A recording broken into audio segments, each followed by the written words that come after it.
Engagement, parce que je me souviens encore quand je m'étais fait baptiser, j'avais déjà accepté Jésus-Christ comme Seigneur et Sauveur, mais pendant le mois des baptêmes, on nous demande de prendre un engagement devant ce Dieu, l'engagement de le suivre, de l'accepter comme notre Seigneur et Sauveur, et de le suivre tous les jours de notre vie ici-bas, de le servir quoi qu'il arrive, et sans jamais reculer, comme nous l'avons chanté tout à l'heure. Même si je suis toute seule, je suivrai ce Jésus. Pourquoi? Parce que ces jours où aussi on prend le baptême, on peut être plusieurs, mais chacun prend cet engagement individuel devant son Dieu, de suivre Jésus, quoi qu'il arrive, de le servir lui et lui seul, quoi qu'il arrive, de l'obéir et lui seul. L'engagement, on le voit aussi, comme la Bible nous dit, si la nature ne nous enseigne pas. On voit quand un homme et une femme s'aiment, qui se déclarent leur amour, à la fin, se finissent par un engagement qu'on appelle le mariage. Et cet engagement se symbolise par une alliance qu'un homme porte, qu'une femme porte, comme le symbole de leur engagement, de leur amour. Et nous, étant chrétiens, on a déjà accepté Jésus-Christ comme Seigneur et Sauveur, avant de prendre au préalable les baptêmes. Mais le baptême comme étant un engagement, ce n'est pas un engagement physique. C'est un engagement avant tout qui est spirituel. Parce que nous voyons Jésus-Christ lui-même qui a été aussi baptisé. Quand il était parti devant Jean dans le mer de Jourdain, Jean avait refusé de baptiser Jésus. Mais Jésus a rappelé à Jean en disant que tu ne peux pas m'empêcher, il faut que cela s'efface. C'est vrai, Jean n'avait pas refusé de donner le baptême parce qu'il ne voulait pas qu'il soit baptisé, mais il ne voulait pas plutôt par rapport à lui et à l'identité de celui qui était devant lui. Mais toi et moi, nous avons cet engagement où nous avons déjà pris pour certains d'entre nous ou pour certains qui n'ont pas été encore baptisés, dont cet enseignement est donné. C'est un engagement que Dieu t'inviterait à prendre, toi mon frère, toi ma soeur, qui va être baptisé, qui n'est pas encore baptisé. Cet engagement-là, tu le tiendras toi toute seule. Voilà pourquoi Barnabas nous disait qu'on ne baptise pas des enfants, parce qu'un enfant n'est pas capable de prendre un engagement. Un enfant ne sait pas qu'est-ce que c'est qu'un engagement. Mais nous qui sommes déjà grands ou un peu matures pour comprendre qu'est-ce que c'est un engagement, on prendra un engagement là devant Dieu en se disant que Seigneur, je t'ai accepté comme mon Seigneur, mon Sauveur. Mais aujourd'hui, maintenant, je me lève. Ça sera devant les hommes, devant les femmes, devant Dieu, devant aussi Satan, devant ses anges et devant les hommes sur la terre pour dire que moi, un tel, je prends l'engagement de suivre Jésus toute ma vie. Peu importe, dans la joie ou dans le malheur, dans le pleur, dans les tribulations, mais j'accepte de te suivre. Quand on fait un engagement, même dans le travail, quand on signe un contrat, c'est aussi un engagement qu'on prend auprès de l'employeur. Dans l'engagement, il y a des clauses. Dans chaque engagement, on a des obligations, on a aussi des devoirs. C'est l'un envers l'autre, c'est vice-versa. Nous, étant chrétiens, on prend l'engagement de suivre Jésus. Et lui aussi, quand on s'engage avec lui, il fait aussi un engagement avec nous. Le premier engagement que nous avait déjà dit, comme je disais tout à l'heure, c'est qu'il ne nous abandonnera pas. Il ne nous laissera pas, il sera avec nous jusqu'à la fin. Et dans cet engagement-là, il nous rassure aussi qu'il sera là pour nous protéger. Il sera là pour nous conduire. Il sera là pour nous montrer le chemin. Parce qu'il est le chemin, la vérité et la vie.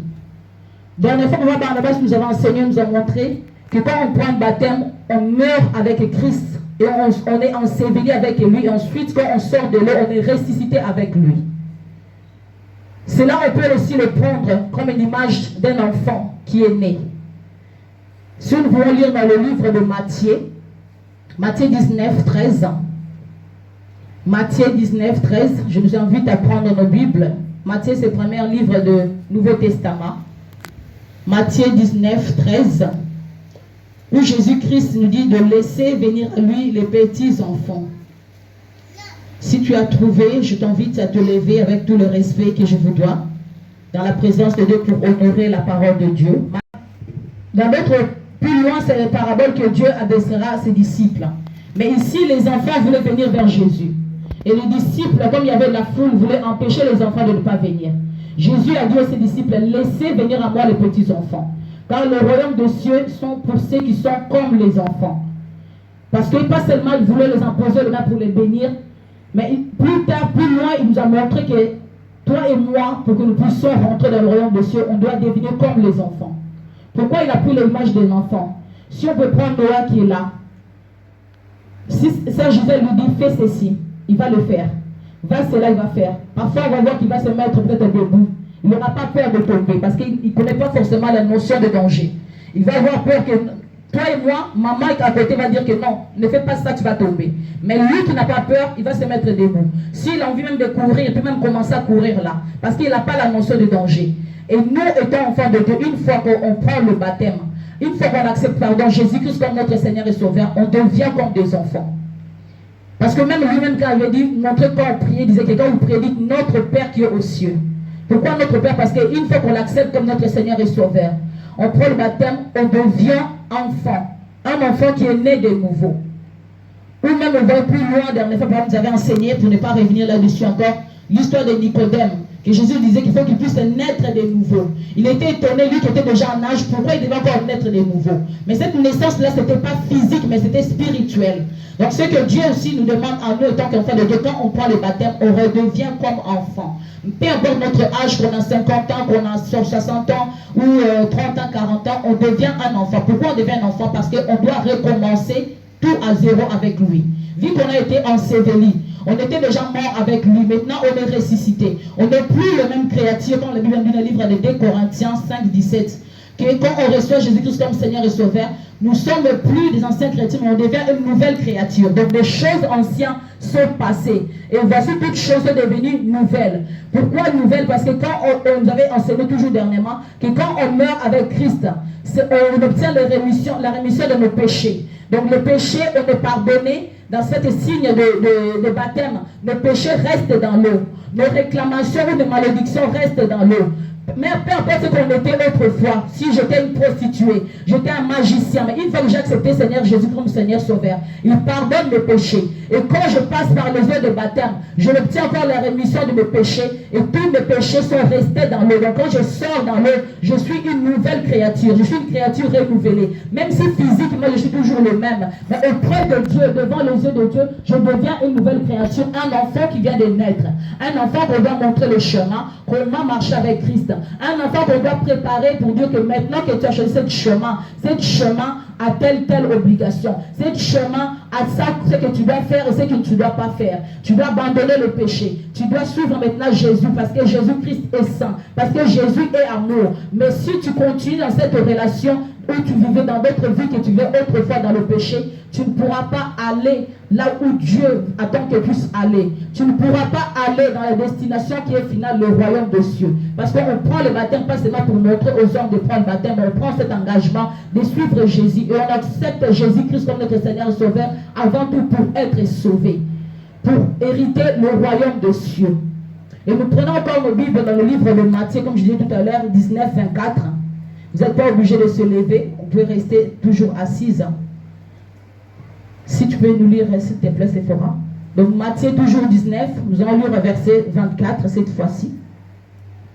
Où Jésus-Christ nous montre le parabole d'un homme riche et le chameau ainsi que l'aiguille.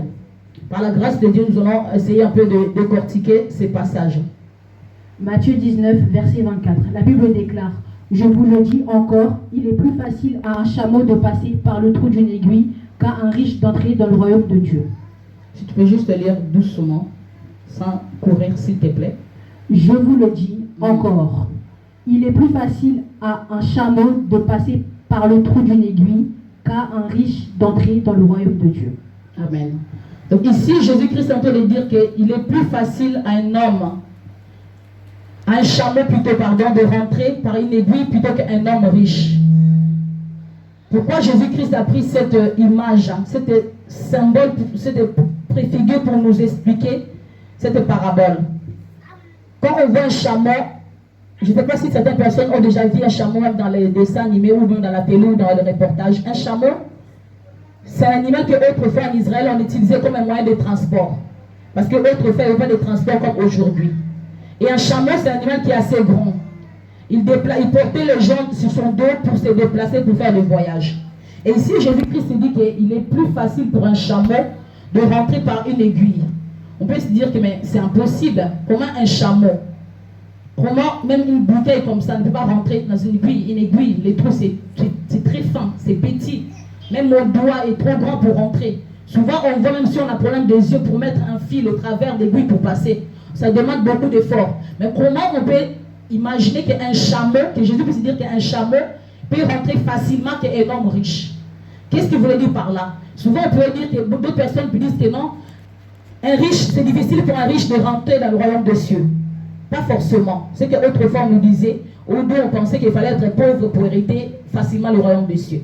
Alors qu'en fait, c'est que Jésus-Christ voulait dire par là, cette richesse que cet homme avait l'empêchait de rentrer dans le royaume des cieux. Pourquoi? Parce qu'il était venu pour demander à Jésus qu'est-ce qu'il devait faire pour rentrer dans le royaume des cieux. Jésus lui avait dit qu'il devait donner tous ses biens, les distribuer à tout le monde. Tu me diras, mais Seigneur, je me mets un peu à la place de cet homme. Je me réveille le matin, 5 heures du matin. Parfois il fait froid, il neige, ou encore que quand il fait chaud, tu n'as pas dormi la nuit. Le matin, quand le sommeil commence à venir, le réveil sonne, tu pourras aller travailler. Maintenant, on te demande à la fin du mois de prendre tout cet argent, de donner à des personnes qui n'ont rien fait. Des personnes même que tu ne connais même pas, ce n'est pas les membres de ta famille, mais juste de donner pour rentrer au royaume des cieux. C'est difficile. Même pour moi de faire ça, ça va être vraiment difficile. Je commence à faire les calculs, mais Seigneur, si je donne tout mon argent, comment je vais faire pour payer mon loyer? Comment je vais faire pour nourrir mes enfants? Comment je vais faire pour payer telle facture? D'où Jésus nous avait dit tout à l'heure de devenir comme les petits enfants. Parce qu'un enfant ne réfléchit pas. Si cet homme riche, il était devenu comme un enfant, il n'allait pas se poser les questions. Que comment je vais faire avec mon argent? Il allait tout simplement obéir. Donne ton argent pour hériter le royaume des cieux. Elle allait juste partir. Allez, prends mon argent. Tiens, prends. Elle n'allait même pas chercher à qui elle allait le donner. Elle allait juste obéir comme un enfant. C'est que nous, étant chrétiens, souvent, on a du mal à faire. Obéir à notre Dieu comme un enfant. Obéir à notre Père comme étant de nouveau-nés. Et il aimerait que nous, qui sommes déjà ses enfants, et nous qui ont déjà accepté, qui vont être baptisés, qu'on puisse les suivre comme des enfants. Parce que souvent, quand je regarde dans le passé des personnes qui ont reçu Jésus-Christ comme Seigneur et Sauveur, au début, ils ont une zèle. Ils ont une façon de servir Dieu différente à nous qui sommes déjà peut-être plusieurs années. Pourquoi? Parce qu'au début, ils sont vraiment comme des enfants, effectivement. Ils ont une foi sans limite. Ils ont une audace sans limite. Ils vont aller parfois même chercher à aller dans des choses même qu'on ne leur donne pas, comment dire, qui n'ont pas droit, selon les anciens, de faire. Pourquoi? Parce qu'ils ont cet amour-là, ils ont cette fait en eux de faire seulement ce qu'ils estiment que c'est bien, ce que leur foi les dicte à faire. Parce qu'il devient comme un enfant, parce qu'il vient de naître. Alors que nous qui sommes déjà parfois 5 ans, 2, 3 ans, on devient déjà grand. Et devant Dieu, quand Dieu nous dit, fais ceci, on commence à faire les calculs. Mais non, Seigneur, si tu me dis de faire ça, moi je n'arriverai pas. On commence à négocier. Seigneur, moi si tu me dis de faire ça, je ne pourrais pas faire. Seigneur, moi je vais d'abord faire ceci. Après, je vais faire ça. Si Dieu te dit, va d'abord me servir, toi tu commences à regarder, mais Seigneur, je n'ai pas les tickets. Seigneur, je n'ai pas ceci. On commence à avoir la réflexion, on commence à réfléchir, on commence à négocier, on commence à poser le pour et le contre. Alors qu'un enfant n'a pas le temps de se poser des questions. Un enfant, même parfois, on voit avec nos enfants, et fait quelque chose, tu le tapes 2 secondes après. Il aurait dit encore. Parfois, toi, le parent, t'es énervé, tu repousses l'enfant, vas-y, va-t'en. Et va loin de moi, mais l'enfant va rester là. Parce qu'il attend que malgré que tu l'as tapé, que tu puisses encore le rassurer, que tu puisses encore le faire un câlin. Et c'est comme ça que Dieu attend des nouveaux. Pas seulement des nouveaux, mais de tous, enfants de Dieu que nous sommes, de redevenir comme un enfant. Parce que autrement, on n'arrivera pas à passer dans cette aiguille. Parce que cette aiguille, c'est aussi l'image de Jésus. Cette aiguille, c'est aussi l'image de Jésus. Cette richesse de cet homme qui l'a empêché, pour moi, cette richesse, c'est aussi l'image de chameau. Chameau qui est grand, chameau qui est gros. Il ne peut pas passer physiquement, selon nos yeux, par l'aiguille. Mais c'est aussi, ce chameau, c'est aussi l'image de péché. Quand nous sommes remplis de péché, quand nous marchons dans le péché, on a déjà été baptisé, on a déjà accepté Jésus comme Seigneur et Sauveur. Maintenant, on n'est plus grand, on n'est plus enfant, pardon. On grandit dans les choses de Dieu. Physiquement, on dit, j'ai fait 2 ans avec le Seigneur, j'ai fait 10 ans, j'ai fait 3 ans. Mais on a toujours le péché avec nous. On continue toujours à demeurer dans ces mêmes péchés. Mais maintenant, imagine que si nous sommes comme ces chameaux. Nous ne pourrons pas passer dans l'aiguille. Cette aiguille qui est représentée par les péchés. Cette aiguille qui est représentée par notre désobéissance. Cette aiguille qui est marquée par notre désengagement. Parce que le jour où on prend l'engagement envers Dieu, on le promet que Seigneur, je prends l'engagement de te servir. Je prends l'engagement de te suivre toute ma vie. Je prends l'engagement de ne te servir que toi et seul. Mais parfois, on laisse Dieu à côté, on préfère servir nos propres intérêts. Parfois, on laisse Dieu à côté, on préfère servir nos priorités. On ne le met plus en priorité. On le met en second plan et autre chose prend la place de Dieu. Autre chose prend le volant de nos vies. Alors que quand on fait l'engagement, on se laisse guider par lui. Normalement, on laisse cours au Saint-Esprit de faire ce qu'il veut. Afin que lui puisse nous façonner, lui puisse nous modeler, lui puisse nous donner la forme qu'il faut pour que nous puissions passer dans cette aiguille. Parce qu'on dit souvent que vivre dans ce monde, il y a tellement de liberté. Mais dans le chemin de Dieu, il y a souvent des interdits. Souvent des choses qui font que quelqu'un, quand il est dans le monde, il a, entre guillemets, la liberté de faire tout ce qu'il a envie de faire. De mentir s'il a envie de mentir. De voler s'il a envie de voler. De commettre l'impudicité s'il a envie de commettre l'impudicité. Mais nous, une fois qu'on accepte Jésus-Christ comme Seigneur et Sauveur, on reçoit Jésus en nous. Et son esprit vient habiter en nous. On n'a plus la liberté de faire ce qu'on veut. Comme la Bible nous dit que notre corps devient le temple du Saint-Esprit. On n'appartient plus à nous-mêmes comme nous avons enseigné récemment. On n'appartient plus à nous-mêmes que non, je me lève aujourd'hui, je vais faire tout ce que j'ai envie. Non. Parce que parfois tu as envie de faire quelque chose, si tu as l'écoute de Dieu, Dieu va te dire non, ne fais pas ça. Fais ceci. Tu as envie de partir comme ça, Dieu va te dire non, ne fais pas ça, il faut partir par là. Parfois ça arrive même dans les choses de Dieu, que toi-même physiquement tu sens que tu es fatigué et tu n'arrives pas. Mais quand tu sais que j'ai Dieu en moi, tu vas dire non Seigneur, moi-même je n'arrive pas, mais tu vas prendre le dessus. Et tu vas te lever pour faire quelque chose et tu vas toi-même t'étonner, dire mais pour moi je fais ça. Tu n'as pas fait les propres efforts, mais parce que tu as juste laissé cours le Saint-Esprit de faire son travail et il fait son travail. Mais quand on se laisse nous-mêmes en disant que non, moi je n'arriverai pas, moi, et là on n'arrive à rien faire. C'est pour ça que Dieu nous demande de se dépouiller. Parce que le baptême, l'engagement qu'on prend avec Dieu, c'est aussi de se dépouiller de nous-mêmes. De se dépouiller de notre personnalité. De se dépouiller de tout le péché qu'on faisait avant. Parce qu'autrefois, on était dans les ténèbres. Autrefois, on ne savait pas qu'est-ce que c'est marcher avec Dieu. Mais maintenant qu'on est avec Dieu, maintenant qu'on est dans sa présence, on écoute sa parole. Et la parole nous dit que tous qui sont péchés sont privés de la gloire de Dieu. Alors que quand on prend le baptême, on prend l'engagement, ce n'est pas pour être privé de sa gloire. Ce n'est pas pour être privé de sa présence. Au contraire, on a fait cet engagement, on fait ce pas pour être avec lui. Pour être avec lui déjà ici présent. Et plus tard pour être avec lui pour l'éternité quand il va revenir. Mais si on demeure dans le péché, on ne pourra pas passer par cette porte qui est si étroite. On ne pourra pas passer par cette porte qui est comme symbolisée comme une aiguille. Parce qu'une aiguille, pour qu'il puisse se passer, juste le fil qui peut passer dedans. Si je suis grande, je garde ma personnalité. Dès qu'on me fait quelque chose, comme disait Papa Barnabas, quelqu'un qui est mort ne peut pas pécher. Quelqu'un qui est mort ne peut pas insulter. Quelqu'un qui est mort ne vit plus. Et c'est ça, cette image-là que Dieu attend de nous. Qu'on puisse mourir de nous-mêmes. Mais malheureusement, à la tristesse de notre Dieu, nous tous qui sommes là, nous ne sommes pas encore morts de nous-mêmes. Nous sommes encore là. Il y a encore notre partie de nous, on refuse d'abandonner. On est certes, pour ceux qui sont déjà passés dans le baptême, passés dans le baptême. Nous vivons avec le Saint-Esprit. On se dit enfant de Dieu, mais on continue encore à vivre pour nous-mêmes. On continue encore à faire des choses pour nous-mêmes, en premier lieu. Alors que Dieu, ce que lui veut, que nous puissions lui donner la première place. Que nous puissions nous laisser comme un enfant. Parce qu'un enfant ne fait rien de lui-même. Un enfant qui est petit ne sait pas que quand il fait ses besoins, il faut changer la couche. Ne sait pas que quand il a faim, il faut que j'aille préparer les biberons. Ce n'est pas son rôle.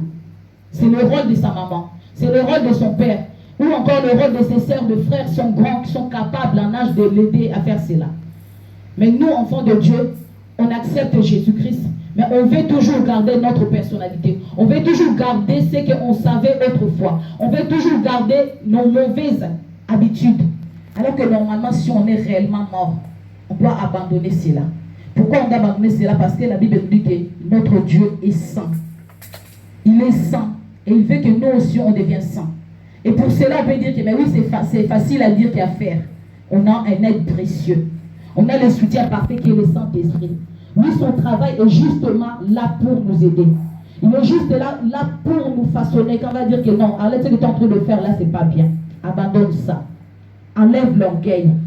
Enlève les doutes. Si tu ne te crois pas toi, crois en moi. Si tu ne crois pas à telle personne, crois en moi.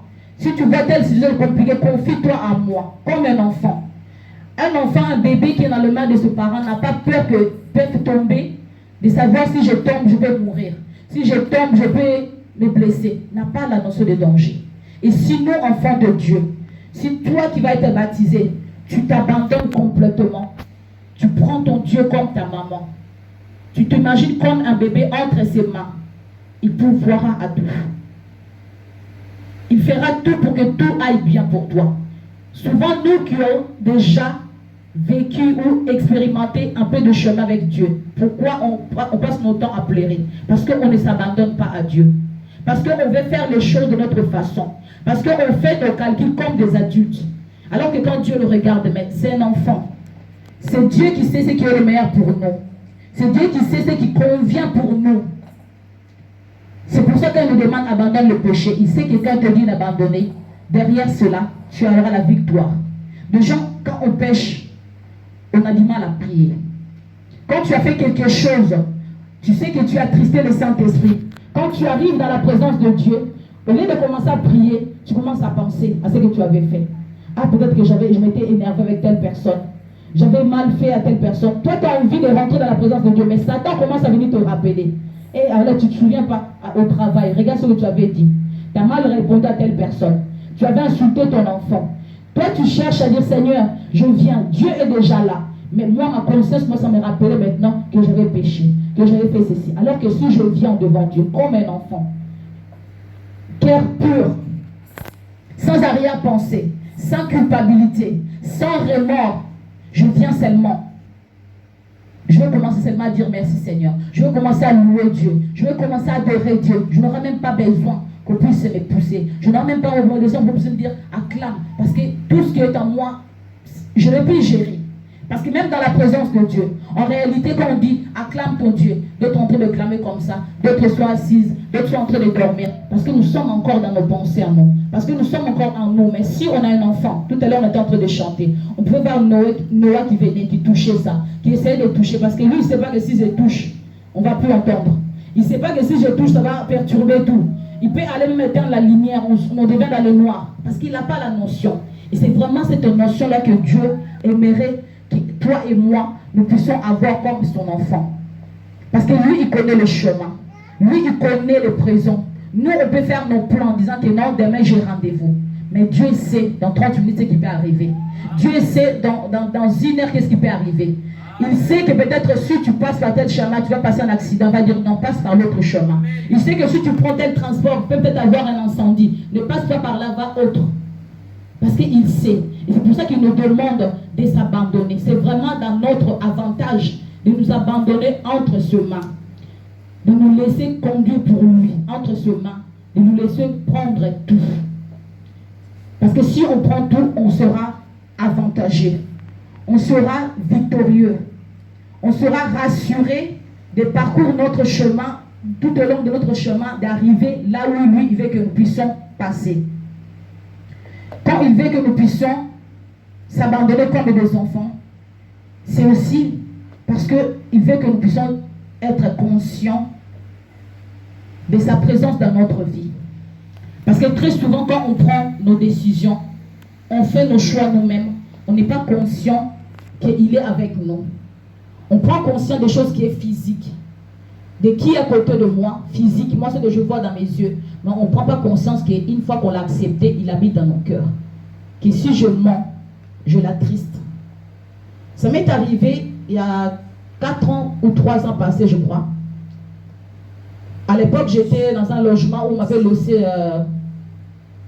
je sous-loyais louer plutôt cet appartement. Et je devais faire les démarches pour avoir mon propre logement à mon nom. Je suis allée dans le service de HLM. En arrivant sur place, il fallait mentir. Parce que si je disais la vérité, on allait me traduire auprès de la justice parce que selon la loi, je n'ai pas le droit de louer cet appartement-là. Et je le savais parce que si je fais ça, pas seulement moi je vais être poursuivi, mais la personne qui me fait louer aussi risque d'avoir des problèmes. Donc en arrivant sur place, je savais que si je dis ça va mal se passer pour moi. Donc il fallait mentir. Ce que je fais. J'ai raconté tous les bobards, tout ça pour que le dossier puisse passer. Mais en sortant de ce bureau, une fois que je franchis la porte, j'étais très mal. J'étais tellement mal que mes larmes commençaient à couler. Je me sentais coupable. J'ai dit, Seigneur, pourquoi j'ai fait ça? Je commençais à demander. J'ai vraiment senti en moi que j'ai attristé le Saint-Esprit. Je commençais à pleurer en chemin toute seule. J'ai dit, Seigneur, pardonne-moi. Je n'aurais pas dû faire ça. Je le fais. Je sais que tu es capable de faire autrement. Peut-être que vous allez prendre le temps. Je n'étais pas obligée. Et en plus de ça, ça n'a rien donné. Je n'ai pas eu logement par ce mensonge. Mais j'étais sortie, je faisais le chemin jusqu'à rentrer chez moi. Je pleurais. J'avais mal. Je demandais pardon. Dieu dit, Seigneur, pardonne-moi. Je n'aurais pas dit mentir. Je savais que ce que je faisais, ce n'était pas bien. Oui, pendant que je mentais, c'est pas que j'étais nouveau-né, je chantais. Je modérais aussi. Mais ce jour-là, j'ai menti. Je vous dis la vérité, en sortant, je ne sais pas comment expliquer ça, mais je savais que j'ai vraiment attristé les saints. Parce que ce que je fais, j'étais consciente de ce que j'étais en train de faire. Ce n'était pas accidentel. Je savais qu'en allant là-bas, si je dis ça ne va pas passer. Et le pire de ça, pour raccourcir, plus tard, comme Dieu est souverain, parfois quand on veut faire des choses de nous-mêmes, Dieu aussi nous montre qu'il est Dieu. En faisant toujours les démarches, toujours le même logement. Je crois 2 ans passés, on était resté là. En faisant les déclarations avec la CAF, j'ai encore fait une erreur. Cette fois-ci, je dis une erreur, mais Dieu, je pense que Dieu qui a voulu ainsi. J'ai notifié en disant que je loue cet appartement, ce n'est pas à mon nom, nanana. Et oui, j'étais atterri au tribunal. HLM a porté plainte au monsieur qui me faisait louer. Et moi aussi, j'étais traduit au tribunal. On a reçu, les huissiers sont venus constater qu'on habitait là, nanana, les procédures jusqu'au tribunal. Et ce jour-là, j'ai dit, Seigneur, je savais que ce que je faisais, je n'avais pas droit. J'ai menti une fois, mais cette fois-ci, je vais dire la vérité. Ce qui va arriver, c'est toi qui vas agir. Je n'ai pas le choix. En arrivant sur place, devant les juges, on m'a demandé, madame, tel est votre j'ai expliqué tout pour faire tout court. J'ai dit la vérité. On a dit, madame, est-ce que vous savez que normalement vous n'avez pas droit? J'ai dit, oui, je savais. Mais j'étais en situation où je n'avais pas le choix. Soit dormir dehors, soit être logé. Et le choix, c'était ça. Jusqu'à aujourd'hui, j'avais prié. Je mis ça entre les mains de Dieu. Le Messie, je ne sais pas ce qui est arrivé, parce qu'après, on a été mis dehors, effectivement. HLM nous a mis dehors. On est atterri dans le gauche à droite. Ce que je ne voulais pas que ça arrive, ça arrivé. Mais par la grâce de Dieu, comme Dieu fait les choses bien, juste au moment où on nous avait mis dehors, les enfants commençaient à paniquer. Je dis, Dieu sait ce qui va arriver. C'est passé même pas 1 mois. On a reçu le courrier comme quoi on nous a donné le logement. On était passé, oui, le jour même, merci Sephora, les jours même, on a reçu le courrier des services des lois d'Allo qu'on était prioritaire pour recevoir un logement. On a passé les moments qui étaient difficiles, 1 mois, à être ballotté de gauche à droite. Mais le fait que je dis la vérité, je dis, Seigneur, ça c'est ton problème. Si je dois atterrir en prison, maintenant c'est ton sort. Je refusais de mentir parce que j'aurais pu mentir encore une fois en disant que non, peut-être que je ne savais pas. Mais ce jour-là, j'ai décidé d'assumer. Je mis Dieu en priorité, Seigneur, je demandais pardon, je dis, je ne vais plus t'attrister encore. J'ai décidé, si on va me condamner, que je sois condamné. Et on a là sur place jusqu'à aujourd'hui, je n'ai pas été poursuivi. Ce monsieur, je ne sais pas si on l'a poursuivi, mais après, il commençait à me réclamer de l'argent, des choses comme ça. Bon, en ce moment-là, je ne travaillais pas, donc je ne sais pas ce qu'il est devenu. Mais je pense que même lui, elle a été acquitté. Parce que certainement, s'il était condamné, je m'étais engagé en disant que si on te condamne, vu que c'est ma faute, parce que c'est moi qui, entre guillemets, t'a dénoncé, je contribuerai à payer si ce sont d'argent. Qu'est-ce que je veux dire par là? C'est que quand on abandonne tout entre les mains de Dieu, même quand on arrive devant des situations qui peuvent être périlleuses, qui peuvent être risquées, le meilleur risque, c'est lui qui sait prendre le risque qu'il faut pour nous, c'est Jésus. S'il n'a pas hésité à abandonner son fils pour venir mourir à la croix, pour nous donner la vie, alors quel risque il mène sur cette terre que lui ne peut pas relever? Quel défi lui ne peut pas? Mais très souvent, nous, on limite notre Dieu. On fait nos calculs en disant que non, si je fais ça, je ne vais pas m'en sortir. Mais tout simplement parce qu'on n'a pas confiance en Dieu. Tout simplement parce qu'on ne s'abandonne pas comme les enfants. Le message de ce matin, en fait, le sous-thème de ce matin, l'engagement que toi tu as pris envers Dieu. Dieu aussi a pris un engagement envers toi. Dieu aussi a pris un engagement envers chacun de nous. Nous, souvent, on coupe cet engagement par les péchés. Mais à chaque fois qu'on se souvient que non, notre Dieu est miséricordieux, notre Dieu est amour, on revient. On se remet toujours avec lui en cette relation. À chaque fois qu'on coupe les relations, on revient. Lui, il est toujours là, il nous attend toujours. Ça ne veut pas dire que tout sera rose. Que tout, parce que comme on dit, toute la vérité n'est pas bonne à dire. Ça, c'est le langage humain. Devant Dieu, toute vérité est bonne à dire. Pourquoi? Parce que Jésus-Christ est le chemin, la vérité et la vie. Le mensonge, ce n'est pas notre Dieu. Surtout ici en Europe, là où nous vivons, l'ennemi s'arrange en sorte que dans tout ce qu'on fait, qu'on puisse vivre dans le mensonge. Je vis en couple avec quelqu'un, devant la CAF, je vais décider que je suis seule. Mais tu es en concubinage ou en couple. Dis-le, accepte de manquer le revenu pour que tu puisses vivre, te contenter de ce que tu as. Si ce n'est que 500 €, mets Dieu en épreuve en disant que Seigneur, je n'ai que 500 €. Aide-moi à vivre comme il faut. Et Dieu pourvoira. Même lui-même l'a dit, tu prends ces 500 €, tu enlèves 5 €. Tu dis, Seigneur, ta dîme est là. Maintenant, prie. Prie, dis que Seigneur, je te mets en épreuve. Je n'ai que ça. Qu'est-ce que je dois faire? Regarde, j'ai telle facture. Regarde, j'ai telle facture. Dieu te donnera la sagesse. Dieu te donnera les opportunités. Dieu fera en sorte que tu arrives à un endroit, justement, toi tu arrives, on puisse te baisser le prix de quelque chose. Peut-être que tu devais l'acheter à 10 €. Tu arrives, c'est baissé à 1 €. Moi, j'ai vécu ça. Ça arrivait à un moment où je n'avais pas l'argent. Je n'avais vraiment rien. La CAF avait bloqué une situation. Je devais aller même voir les services sociaux pour vivre. J'ai dit, Seigneur, si tu me permets que je puisse passer par là, j'irai. Mais je ne vais pas mentir. Je ne vais pas aller voir un centre social pour aller dire, madame, moi, ceci, ceci. Je n'arrive pas. Je n'arrive pas à aller raconter, je ne sais pas. Je suis plus à l'aise. J'ai l'impression que dès que je commence, je ne suis même pas crédible. Moi-même, quand je commence, je dis, mais est-ce qu'elles vont me croire? Je dis, non, ça ne sert à rien. Quand je vais au lieu de mentir, je commence à dire la vérité. En fait, je ne travaille pas, il y a ça, où je suis quoi. Et au final, ils vont me dire, madame, on ne peut rien. Je sors. Je demande, est-ce qu'on peut juste faire ça? Si on me donne, je dis gloire à Dieu. Pourquoi? Parce qu'à un moment donné, il faut accepter. Comme on dit, une fois que je suis mort, alors si je faim, quelqu'un qui est mort n'a pas faim. Si je meurs, je dis quoi? C'est que je ne suis pas encore mort. Mais si je suis mort, alors je vais accepter de mourir. De mourir encore deuxième fois. Je suis déjà mort, donc je suis déjà décomposé. Alors la suite, c'est quoi? La suite ne peut rien me faire. Mais on refuse de mourir. Sauf que si on ne meurt pas de nous-mêmes, on ne peut pas passer par cette aiguille. On ne peut pas passer par ce chemin. Quelqu'un qui vit dans le monde, quelqu'un qui ne connaît pas le Seigneur, il a le droit de faire tout ce qu'il lui chante. De vivre avec 10 hommes, c'est comme il veut. Je n'encourage pas ça. Mais en quelque sorte, il est un homme animal comme on devait enseigner autrefois. Mais nous toi qui es enfant de Dieu, toi qui as reçu Jésus-Christ comme Seigneur et Sauveur, ton corps ne t'appartient plus.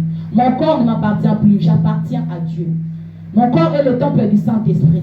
Donc je ne peux plus faire comme je veux. Je ne peux pas aller chez un social raconter de bêtises en sachant que ce que je suis en train de dire, c'est des mensonges. Tu es en train de manger l'argent qui est souillé. Et le pire de ça, tu ramènes auprès des enfants qui n'ont rien fait, qui n'ont rien fait, aucune démarche. Donc tu es en train de ramener les malédictions sans se rendre compte. Et cet argent, souvent quand on le prend, on ne fait rien du tout avec. On se donne qu'on a l'argent, comment c'est parti, on ne sait pas. Et le mois prochain, tu attends encore. C'est comme on dit, un bien mal acquis ne profite à personne. Tu mens à un homme. Mais Satan aussi, là à côté, il te voit. Mais il dit, mais elle là, c'est pas elle qui passe devant qui est en train de prêcher. C'est pas elle là qui prie. C'est pas elle qui passe son temps à me chasser. Au nom de Jésus, au nom de Jésus. Et en même temps, quand je sors d'ici, lundi, je vais aller mentir. Lundi, je vais aller dire qu'en fait, non, je suis seule. Le père des enfants m'a abandonné. Et à côté, je prie parfois, je demande encore, Seigneur, donne-moi le mariage. Mais qu'est-ce qu'on fait de ce Dieu? C'est comme si on se moquait de ce Dieu. Parce qu'une fois, comme la Bible dit que la vie et la mort, c'est le pouvoir de la langue. Souvent, nous-mêmes, on se condamne avec nos mots, on ne se rend même pas compte. Je vais chez les centres sociaux et je dis, en fait, je suis toute seule. Le père des enfants m'a abandonné. Il te fait tout ce qu'il faut pour que tu puisses avoir l'argent. Tu sors, tu es contente. Mais sauf que pendant que tu as fait ça, tu oublies que Dieu est là, t'as vu. Satan aussi était là, témoin. Pour voir que Arlette, elle a menti. Et après, demain, je vais venir le soir. Seigneur, aide-moi, donne-moi le mari. Mais peut-être que le mari est déjà là. Certes, peut-être qu'il n'a pas encore officialisé les choses. Mais tant que je suis en train de le nier devant cette personne, qui est aussi l'image de Dieu, qui est aussi là, parce qu'il marque. Même on dit les paroles s'envolent, mais les écrits restent. Il a marqué que non, Madame Arlette, elle est seule, célibataire. Et moi, je sais que chez moi, en sortant, j'ai laissé X. J'ai laissé frère Jérémie. J'ai laissé frère Rémi à la maison. Qu'est-ce que ça m'amène? Je ramène moi-même la mort. Je ramène moi-même cette richesse qui a empêché cet homme, que Jésus a dit que cet homme riche ne pouvait pas passer par l'aiguille. Parce que cet homme, pour lui, son argent était plus important que son âme.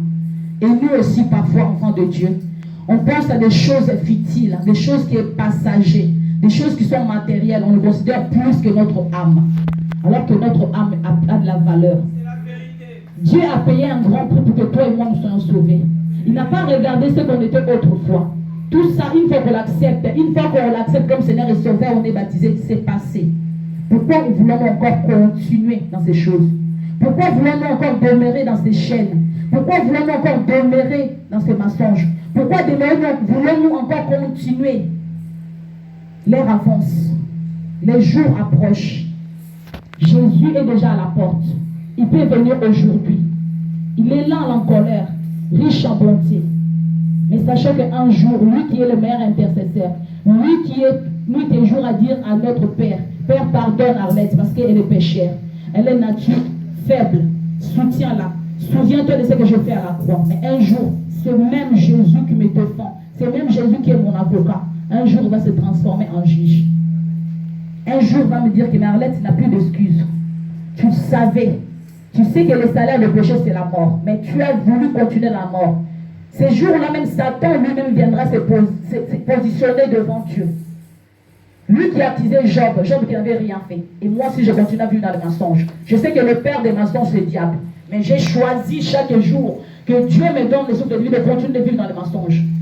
Je continue chaque jour que Dieu fait de continuer à vivre dans le péché. Je continue chaque jour en me réveillant que non, je sais que dans ce je mens, c'est pas bien. Mais je vais, quand j'arrive devant la face de la situation, de dire la vérité, je choisis sciemment de mentir. Parce que le mensonge devient facile. Parce que le mensonge nous facilite la vie. Mais il nous facilite aussi l'accès en enfer. Quand il fait chaud, on met le ventilateur. Si tu as des moyens, tu peux acheter le climatiseur. Mais en enfer, il n'y aura pas de ventilateur. En enfer, il n'y aura pas de climatiseur. Le désir de Dieu, c'est que toi et moi, nous soyons sauvés.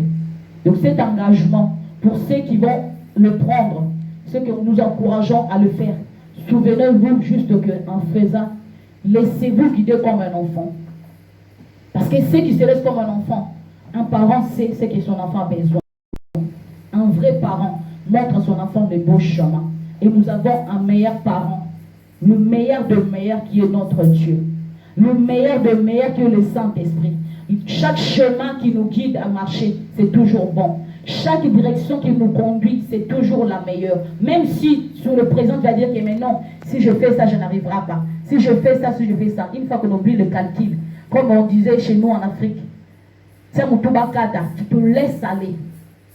On voit les résultats que non, les choix qu'on a fait ou les risques qu'on peut prendre pour Dieu ne sont jamais vains.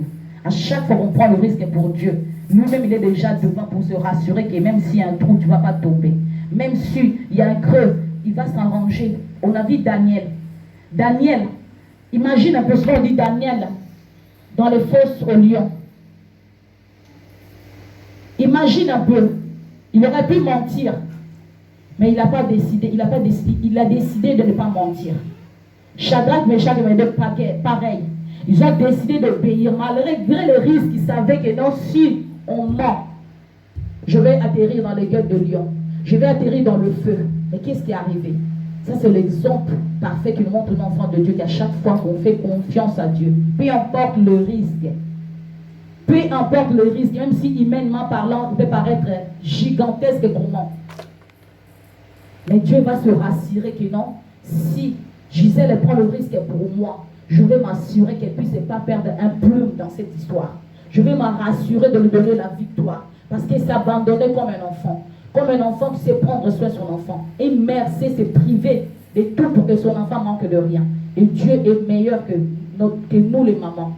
Dieu est plus que ça. Il est plus que le parent peut abandonner, que un papa qui peut un jour mettre son enfant dehors parce qu'il a fait une erreur. Mais Dieu ne nous abandonnera jamais. Mais c'est que nous devons seulement savoir, malgré que notre Dieu use de patience, use de bonté, de miséricorde, un jour, nous allons se retrouver devant les tribunaux de ce Dieu.